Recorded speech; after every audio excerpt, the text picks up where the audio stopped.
Boomtown is buzzing this week. Hi, I'm Angela Ann. Now, it seems every day we're hearing about some kind of new development, and not just related to housing.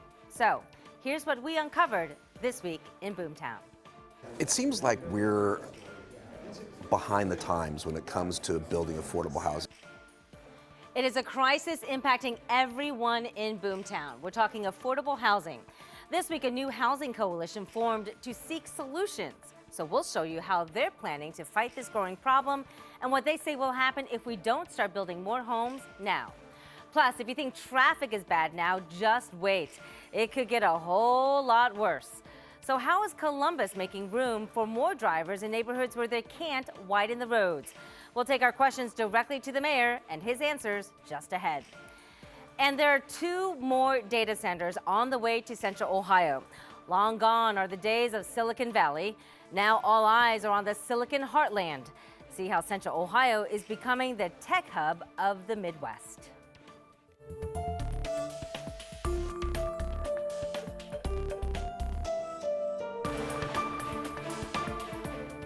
I believe that everybody who serves this community should have the ability to live here too.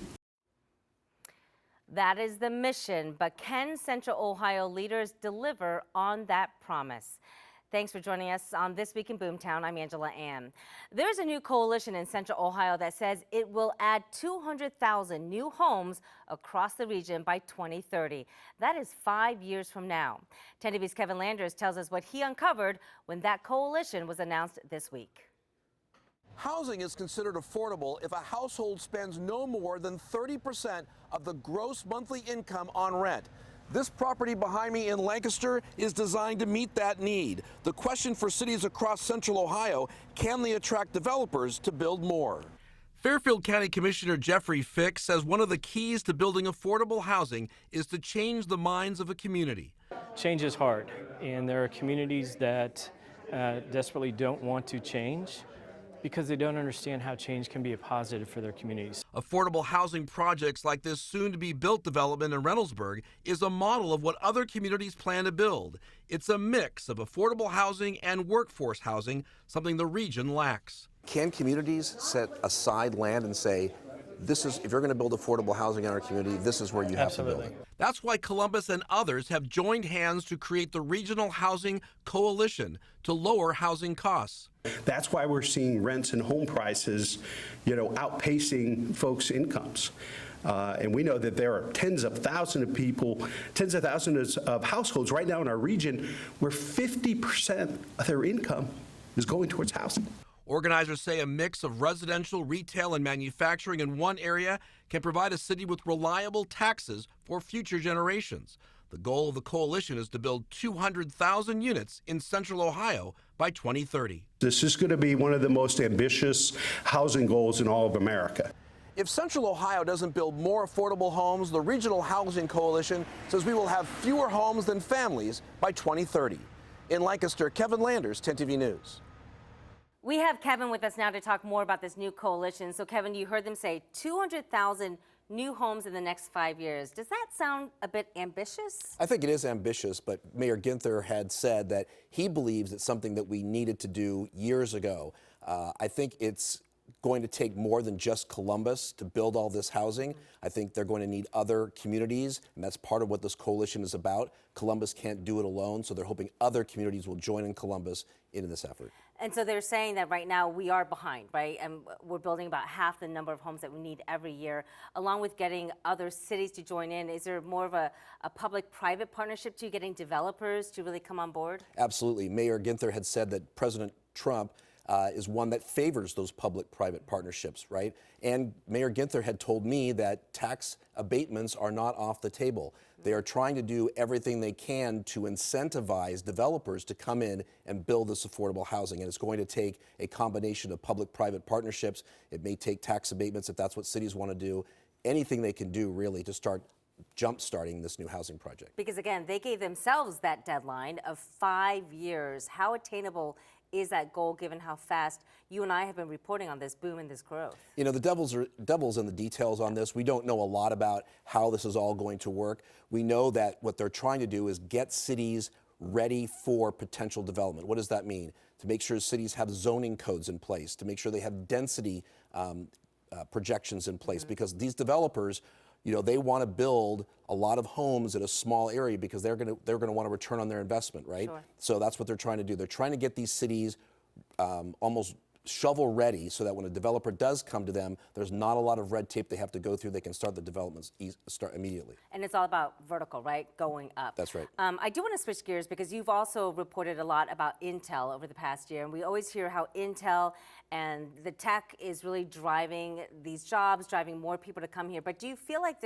there's more to the boom besides Intel? I think Intel plays a small role in terms of the overall picture. Obviously, in Licking County, that's where you're going to see a lot of the development. But I also think what Mayor Ginther said is of the 88 counties in Ohio, 6 are growing and 4 of them are in Central Ohio. Wow. So that tells you that people are moving to Columbus and Central Ohio because they feel there's an opportunity here to build a home, to grow a family, to have a good job, a stable job. So I think the problem is there's all these people looking for housing, and it's a supply and demand issue. It's really that simple. Yeah. There's just simply not enough supply and there's too much demand. And now the question is, can Columbus and Central Ohio ramp up the housing development so they can meet the need of these people? Because if you don't have housing stock, what's going to happen? You're going to basically tell people there's not an opportunity here to enjoy that family or American dream. So we better start now. The leaders better start now planning for that growth to come. Yep, absolutely. Right. Kevin, thank you so much for your perspective and your reporting on this. All good stuff and certainly more to come. Appreciate it. You're welcome. And with more people moving to Central Ohio, that certainly means more cars and more traffic. We'll talk more about that in just a minute.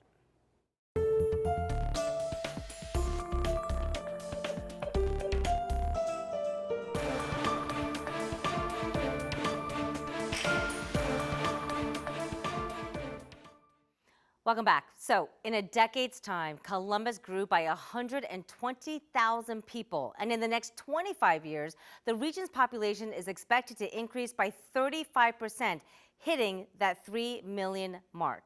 But that also means new multi-level housing is going up in areas never before and is creating a lot of traffic, as you can see. 10 TV's Colin Dorsey took these concerns straight to the Columbus mayor. A new building here, another one over there, and this one is well on its way to completion now. Fifth Avenue is growing up, but this street isn't getting any wider to deal with the extra traffic. During peak commute times, it can certainly get clogged up. We've doubled the population, so it's an enormous change. Dave Pritchard has lived around Fifth Avenue for 6 decades. With the new development, he's watched the traffic worsen. I've had 3 cars smashed up over the last 15 years on Fifth Avenue, so it's a nightmare.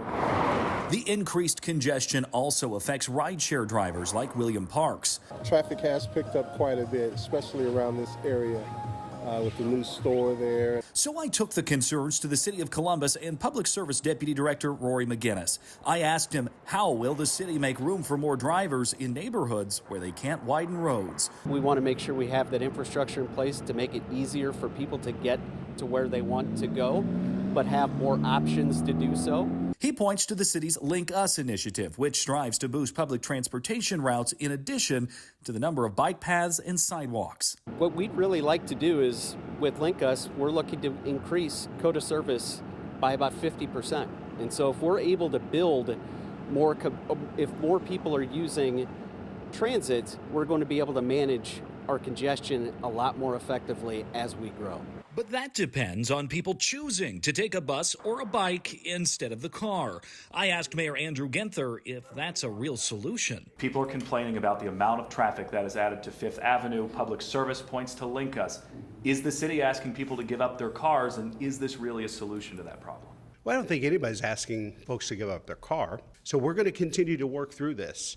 But growing communities are going to continue to have challenges. For residents like Dave Pritchard, he's skeptical that better buses will mean less traffic. It has to be something different than the standard bus system.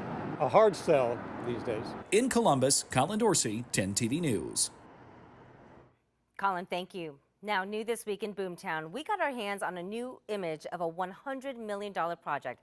It's called the Capitol Line Project. So take a look at this. It's a planned makeover of a 2-mile stretch in downtown Columbus, right along Gay, Rich, and 4th Streets.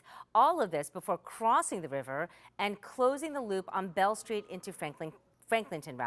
Now, this will bring everything from outdoor seating, greenery, and walkways to performance spaces. Construction planned to start next summer, and it's supposed to be done by early 2027. Now, growth on Gay Street is a high priority in Columbus. With the recent expansion of the Downtown Ground Floor Growth Initiative, that program is a way to fill up vacant retail space by offering business owners huge incentives like rent, support, tenant improvement support, and also technical assistance. Now, Amy Taylor is the president of Downtown Columbus, Inc. She says this program will improve the quality of life for 2,000 people who call the Gay Street District home, and the 500 more expected to move there by the end of next year. Gay Street is where it is happening. I mean, I personally think it is the culinary crossroads. We've had major restaurants open over the past 6 months, and pair that with the fact that there's going to be 2,500 residences there by next year. This is the place where retail has the best chance to succeed. And that's not the only area Metro leaders are revitalizing. Just this week, the city of Dublin revealed new plans to transform the Metro Center from office spaces into this, a vibrant mixed-use neighborhood. The project includes new residential buildings, shopping, dining, also cultural spaces, and a water feature running through the district. Senior city planner Christopher Will says the goal is to develop the area into something much similar to Dublin's Bridge Park neighborhood. Our city council made it one of their goals to reimagine what the district could be and think about this as a new, vibrant, walkable, mixed-use neighborhood, which really weaves development and green space and nature. And Dublin officials say they will continue to refine those plans while also keeping the community involved throughout the process.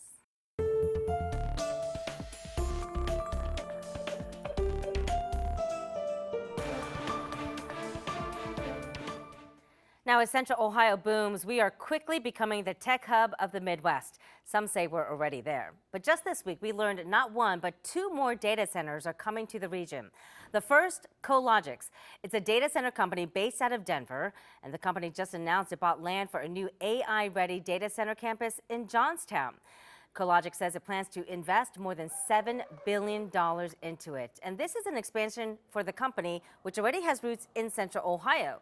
Back in June, the company opened a facility in North Columbus. Now, the second is Amazon. That's right, yet another one. But the company says it's expanding operations and expected to invest $2 billion more into a brand new data center in Sunbury. Now, City Council signed off on this project on Vans Valley Road. Amazon says it will create 50 jobs as part of this project. These investments join a growing list in Boomtown. Take a look here at some of the other major tech companies in Central Ohio, all putting down roots. Major companies like Meta, Intel, Honda, Amazon, also Microsoft and Google. They've all chosen Central Ohio as their new homes. And that is a boom. Thanks so much for joining us on This Week in Boomtown. If you live and play here in Central Ohio, you can always watch our 10 TV Plus original, Welcome to Boomtown, and you'll see stories about our region's growth, how rapid it is, and also solutions for everyone. I'm Angela Ann. Thanks so much for watching.